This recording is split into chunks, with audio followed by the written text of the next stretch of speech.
I worked in a Holiday Village retail store during the COVID period. One day, during the low season, I was working with my colleague, Mike. We had only two customers, an old lady and a goth teenager. The old lady approached the teenager, who was browsing in the sweets aisle, and asked him the price of a jar of applesauce. He told her he didn't work there, but she didn't seem to understand. I intervened and explained that he wasn't an employee and she should ask Mike or me for help. Despite my explanation, she continued to mistake the teenager for a store employee, asking him questions and even complaining to him about me. I eventually had to step in and ask her to leave as she was harassing the teenager.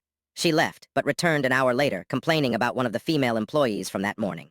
The strange thing was, I was the only female employee working that morning, and she was complaining to me about myself.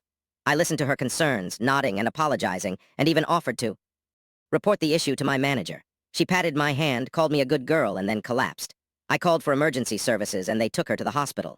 It was a bizarre and concerning incident, and I never found out what happened to her next.